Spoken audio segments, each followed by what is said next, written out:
Hola, mi nombre es Victoria y hoy te vengo a contar todo lo que ha pasado desde el año 1991, el cómo comenzó este siglo, hasta lo que viene siendo directamente la actualidad. En este caso quiero comenzar por lo que fue el año 1964, donde las autodefensas campesinas de Marquetalia, más conocidas como las FARC, se crearon y para mí este mismo año se comienza a reclutar los campesinos. Claro está, siempre se quisieron hacer treguas entre las FARC y el gobierno, y para el 28 de marzo de 1984, en la Uribe Meta, el gobierno del presidente Belisario Betancur y las FARC firmaron un acuerdo que buscaba transformar la confrontación armada pues en sí en una oportunidad o siendo una oportunidad para la paz. Pero los acuerdos de la Uribe en sí fueron todo un inconveniente y eso representaron el primer intento serio por parte del Estado colombiano de abrir un proceso de diálogo con las guerrillas en medio del conflicto armado. El problema fue que con la muerte de más de 5.000 miembros del nuevo partido, la Unión Patriótica, las amenazas del ejército guerrillero no faltaron. Y claro está que para la época las ciudades principales, incluyendo Bogotá, se llegaban muchísimos de los amenazados en el campo y en las veredas. Se encontraba saboteada por la violencia porque era una oleada que no medía fronteras. Ya para lo que fue la llegada de la ciudad y a las muchas ciudades, no solo a Bogotá, sino que a las ciudades principales, lastimosamente fue una llegada bastante dura para nuestros campesinos, para las personas que habitaban en zona rural, ya que venían directamente con la intención de brindarle lo mejor a sus hijos, pero este plan se veía afectado por el desempleo disparado y las empresas minoristas reduciendo contrataciones y cerrando.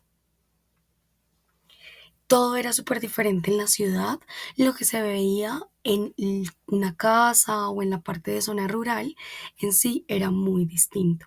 Los sistemas digitales generaron avances a los bancos y se empezaron a usar cajeros electrónicos, llegando así bancos internacionales como lo es Scotiabank, BBVA y demás bancos. En sí se genera lo que es el movimiento estudiantil llamado Todos Podemos Salvar a Colombia. Los estudiantes de universidades se unieron para convocar una consulta y crear una constituyente. Esto pasa después de la muerte de Luis Carlos Galán.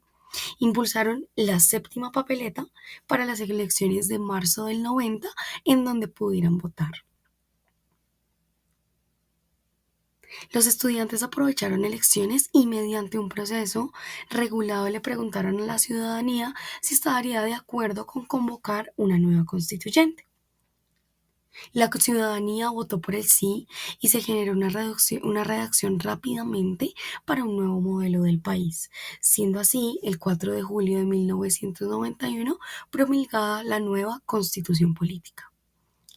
Esta es una nueva constitución que no solo le daría voz a la ciudadanía, sino también orden en el Estado con el nacimiento de la Fiscalía y la nueva autoridad que tendría la Procuraduría. Esta nueva constitución directamente se generó para el 4 de julio de 1991. Para este entonces, los escándalos políticos no eran pocos. Para las elecciones presidenciales del 94 es elegido Ernesto Samper, el cual, acusado por su contrincante de haber recibido millones por parte del narcotráfico para su campaña, el escuchado proceso 8000, todo se reafirmaba después de que se escucharan unos cassettes reconociendo la entrega del dinero.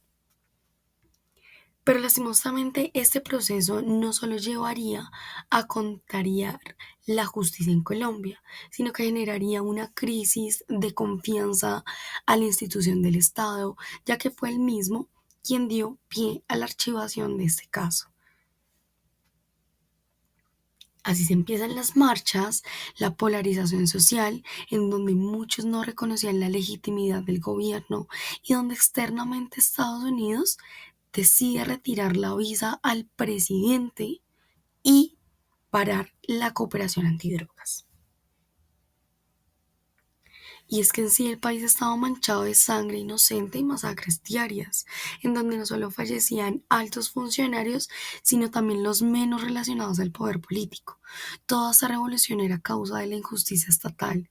Si el Estado hubiese creado mejores oportunidades, sin desigualdades, en repartición de tierras, sin falta de participación política, la violencia y la lucha armada no tendrían tanta fuerza. Para esto nos vamos a 1995, en donde se crea la Comisión de Conciliación Nacional. Esta tenía funciones claves, era crear puentes de comunicación entre lo que eran las guerrillas, FARC, ELN y el gobierno, adicional servir como mediador neutral en momentos de crisis, elaborar informes y propuestas sobre justicia y promover acuerdos humanitarios. En sí, era una instancia o es una instancia civil y eclesial dedicada a mediar entre lo que son los actores armados ilegales y el Estado. Y su importancia histórica ha sido bastante fuerte, ya que ha sido fundamental en diálogos con el ELN a finales de los 90, propuestas para el proceso de paz con las FARC, ha generado debates sobre justicias restaurativas y reparación, sin contar protocolos humanitarios. Vamos para el Consejo Nacional de la Paz, el cual fue creado en el 1998, siendo un organismo permanente del Estado colombiano encargado de asesorar, coordinar, promover políticas, estrategias e iniciar de paz o iniciativas de paz, convivencia y reconciliación. Su objetivo principal era diseñar y promover una política nacional de paz y reconciliación. Y en sí, su importancia histórica ha sido preparar el ambiente político para los diálogos de la FARC entre 1999 y 2002, apoyar iniciativas regionales de paz en Caquetá, Meta, Antioquia y Cauca, y adicional servir como puente entre las administraciones personales, presidenciales y organizaciones sociales.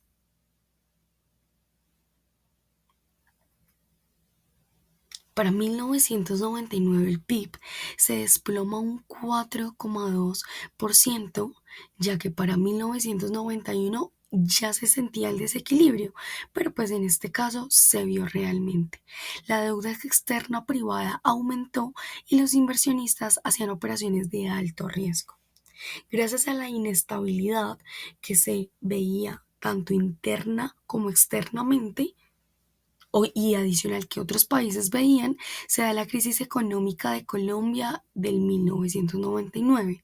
Esta fue una crisis inesperada, ya que lo que se imaginaba era un crecimiento del PIB sobre el 2%, pero en sí fue de un menos 4,1%, y el gasto del gobierno era mayor a sus ingresos.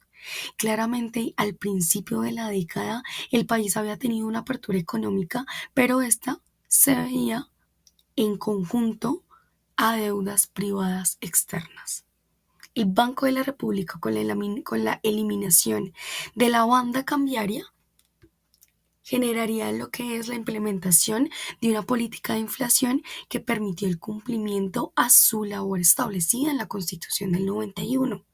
Velar porque se mantenga el poder adquisitivo, permitiendo que hoy en día tenga un sistema de flotación en el que se controla el dólar por medio del mismo mercado.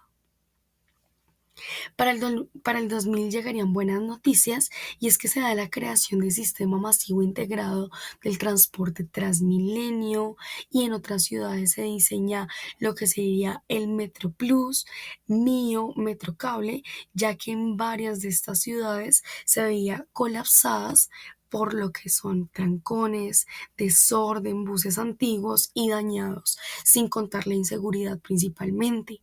Y es que no está de más indicar que el 80% de la población vivía en las ciudades, ya que más de 7 millones de personas habían sido arrancadas de sus casas y sus familias en zonas rurales. Para el 2002, específicamente el 20 de febrero, el presidente Pastrana entera a Colombia del fallo de la firma de paz con las FARC en el Caguán. Pero los colombianos estaban acostumbrados a ello. No tenían fe en la palabra del grupo guerrillero y menos cuando Miguel Marulanda, cofundador de las FARC, dejó la silla vacía para incumplirle a la paz. Para inicios ya del gobierno del expresidente Álvaro Uribe Vélez, se genera la bonanza del petróleo. Esto indicó un crecimiento de producción del 58% y un aumento en sus precios de más del 300%. El punto fue que así también aumentó el gasto del Estado un 8%. Se acentuó la dependencia de la economía en los recursos naturales, entre otros problemas locales. Es que Colombia no es un país que se rinda, porque para el 2016 se inicia de nuevo el acuerdo final para la terminación del conflicto y la construcción de una paz estable y duradera. Este proceso tuvo una duración aproximadamente de 4 años, ya que habría comenzado desde el 2012. Y en sí, este proceso o este diálogo tendría en cuenta algunos puntos importantes. Uno de los principales sería la dejación de armas, la reincorporación económica y social, la participación política y el enfoque de género, entre otros.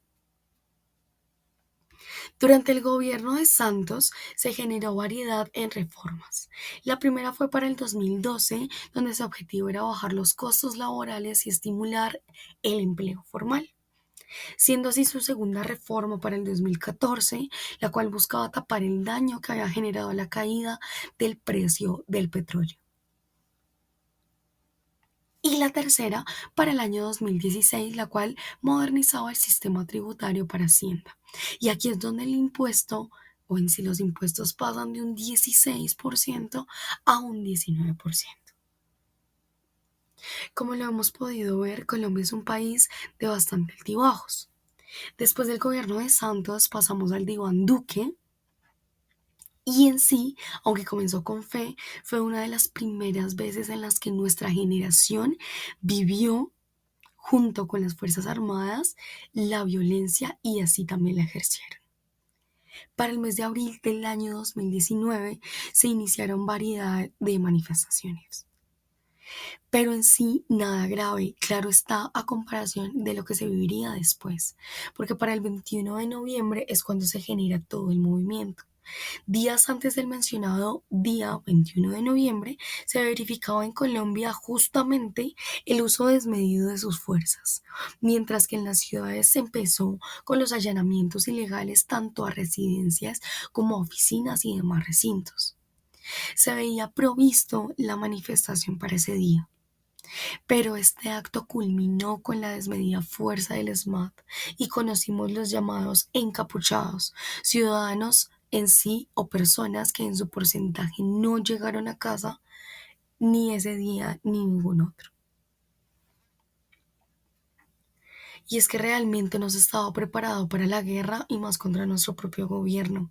La violencia se resolvió con más violencia y lo que se pensaba que iba a ser una manifestación pacífica resultó asesinando a muchas personas, tanto trabajadores del Estado como ciudadanos. Ya cuando pensamos que todo iba a estar bien y que se iba a estar más calmado, llega para el 2020 la pandemia del COVID-19, la cual tuvo una caída económica del -6,08%. Gracias al confinamiento, al cerrar de los pequeños negocios, los comerciantes y vendedores ambulantes en casas, se genera un fuerte impacto económico, ya que como sociedad en muchos casos aprendimos a vivir con lo mínimo y en familia, pero lastimosamente para muchos fue de sus peores años. Vivieron al lado de personas que fallecieron sin contar en sí las secuencias que dejaría el virus para después. Los jóvenes dejaron de ir a los colegios y universidades y realmente sentíamos el retraso en todo sentido. Para esto les quiero hacer también un recuento de nuestras reformas laborales, ya que para este año contamos con el proceso en sí de nuestra última reforma laboral. Y aquí es donde podemos evidenciar la primera directamente es la Ley 50 de 1990, la cual permitió contratos laborales a más corto plazo y adicional organizó un poco más de las reglas del despido. Para nuestra segunda, tenemos en sí la reforma laboral, la Ley 100 del 93, que se dedicaba a la seguridad social integral y esta buscaba integrar pensión, salud y riesgos laborales en un solo sistema, creando la seguridad social sostenible. Nos vamos hacia la tercera ley, Ley 344 de 1996. Se quiso dar una reforma del Estado y su objetivo era reducir gastos laborales del Estado, ya que controlarían en sí la contratación en el sector. Viene la Ley 4, la Ley 550 del 99. En sí su objetivo principal es evitar quiebras masivas de empresas y proteger empleos. Esta buscaba establecer acuerdos entre empresas y acreedores para que pudieran seguir operando sin despedir trabajadores. La quinta ley 789 del 2002 buscaba disminuir, aumentar el empleo formal, reduciendo recargos nocturnos, dominicales y festivos para incentivar la contratación en plena crisis económica. La sexta ley, el 1221 del 2008, teletrabajo, permitía que se regulara lo que era esta modalidad en las empresas, se promoviera y adicional se permitieran los derechos a quienes trabajaban de manera remota. La séptima fue la ley 1610 en el 2013, la cual fortalece la vigilancia laboral y buscaba que el ministerio promoviera de manera correcta los derechos en sí de los trabajadores sin evitar o en sí evitando ver algún tipo de abuso laboral. La octava ley 1780 del 2016, ley Projoven, que facilitaría el empleo juvenil y buscaba eliminar la libreta militar como requisito laboral. La ley 2101 del 2021, reducción de jornada laboral, mejoraría la calidad de vida y esta ley se impuso para reducir la jornada de 48 a 42 horas. Por último, vemos esta ley que fue la reforma laboral del 2024 al 2025 en el gobierno Petro, la cual quiere mejorar condiciones de trabajo con recargos al 100% dominicales y festivos, ampliar la jornada nocturna desde las 7 de la noche, promover estabilidad laboral reforzada, entre otros. Contamos que en sí las licencias de exportación e importaciones permitieron abrir un campo económico bastante amplio en el país y en este caso en las respectivas ciudades. Claro está que se generó una competencia directamente entre importadores y exportadores, pero permitió lo que fue la apertura al campo internacional. En este caso, para 1991 al 99, Colombia eliminó la mayoría de licencias previas, ya que antes todo se requería con permisos y en este caso después del 91 cambiaría.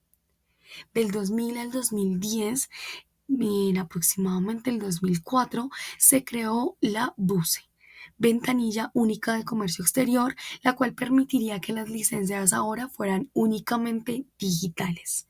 En sí se aprobaba que el Ministerio de Comercio, Industria y Turismo y autoridades sanitarias como el INVIMA lo regularan. Para el 2010 al 2020 se generan tratados de libre comercio, automatización, control aduanero, en donde se permiten que muchos productos dejarán de necesitar licencias para agilizar el comercio y al mismo tiempo se crean reglas más estrictas para sectores sensibles como lo que son textiles, acero, neumático o partes usadas de los vehículos. Y ya para el 2020 al 2025 se genera la digitalización total, donde Colombia fortalece las licencias previas para productos sensibles en sí por temas de contrabando y seguridad. Lo aprueba Mincomercio, INVIMA, Ministerio de Defensa y demás. Por último, y no menos importante, reformas a la salud desde 1991. En el 91 se reconoce la salud como un derecho fundamental, pero claro está, de manera incompleta. Para el 93 la ley 100 genera como tal lo que son las EPS y las IPS. Se generan los régimen contributivo y subsidiado y su objetivo era ampliar la cobertura y permitir que privados administraran el sistema. Para el 2007, la ley 1122 permite lo que son más control en las EPS, busca mejorar tiempos en citas de atención y se crea la Comisión de Regulación en Salud, CRES.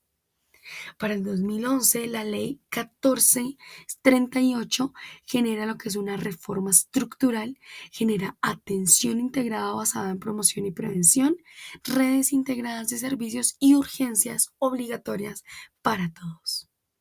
Para el 2015, la ley 1751 genera cambios claves porque declara la salud como derecho fundamental autónomo y elimina el concepto de POS como lista cerrada. El 2019 genera la ley 1955, la cual se exige en sí con mayor transparencia financiera los procesos de la salud y se genera un saneamiento financiero y control del flujo del recurso en salud. Ya para el 2021 se genera en sí ajustes regulatorios, EPS clasificadas según desempeño, posibilidad de liquidar EPS ineficientes más rápidos y entre el 2023 al 2024 fue un intento de reforma que no se pudo dar. No se pudo generar un cambio en la ley, pero ya para el 2024 al 25 se generaría lo que es un proceso para mayor exigencia financiera en las EPS, fortalecimiento de ADRES, manejo de pagos y ampliación de servicios para atención primaria en algunas regiones.